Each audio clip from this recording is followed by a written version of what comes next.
Hey, moi c'est Aurélie, alias Greenhouse Universe sur les réseaux. Je te dis bienvenue sur cette nouvelle série, En théorie, la série qui va te parler de liberté financière. Une vidéo par jour pendant 30 jours, avec comme thème pour cette première saison, les fondations. Et aujourd'hui, je vais te parler du risque. J'espère que tu es prêt. C'est parti!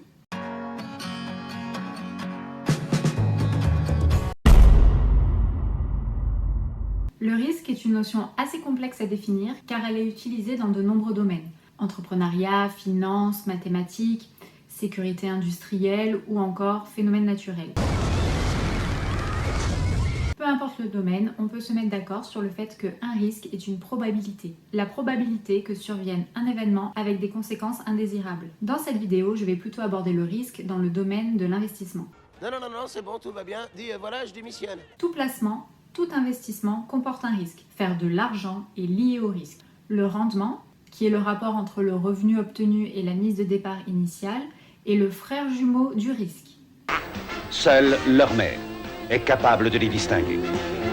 Aucun investissement ne vous donnera un rendement super élevé sans risque. Si tu veux une rémunération importante, il faut prendre un risque important. Chaque personne a sa propre limite en ce qui concerne le niveau de risque qu'elle est prête à assumer. C'est ce qu'on appelle la tolérance au risque.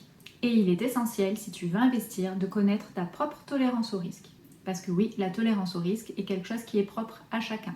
Elle dépend de plusieurs facteurs, tels que ton âge, tes revenus, ton niveau d'endettement, tes besoins, tes émotions, si oui ou non tu as une personne à charge, et bien d'autres encore. Pour t'aider à connaître ta tolérance au risque, tu peux te poser deux questions. Quel niveau de risque je suis capable de tolérer et quel niveau de risque je suis prêt à tolérer? Certaines personnes sont capables de perdre 10 000 euros. Elles sont capables d'absorber une telle perte financière, mais elles ne sont pas prêtes à l'accepter. D'autres personnes sont prêtes à tenter leur chance, à éventuellement perdre cette somme, mais ne sont pas capables financièrement de la tolérer. Cette tolérance au risque, tu dois la réévaluer régulièrement, puisque celle-ci évolue bien évidemment en fonction des changements qui arrivent dans ta vie. Un nouveau travail, un nouvel enfant, une perte d'emploi. On peut définir 3 grandes catégories d'investisseurs en fonction de leur tolérance au risque. Le prudent, il souhaite garantir son capital et ne tolère aucune perte. L'équilibré, qui est prêt à perdre une partie de son argent. Son portefeuille sera constitué d'investissements sûrs, mais également d'investissements un peu plus spéculatifs. Et le dynamique, qui lui est prêt à prendre davantage de risques de perte. Jérémy Pajot, dans son livre L'investisseur moderne, en définit 2 autres. Le modéré, entre le prudent et l'équilibré, et l'audacieux,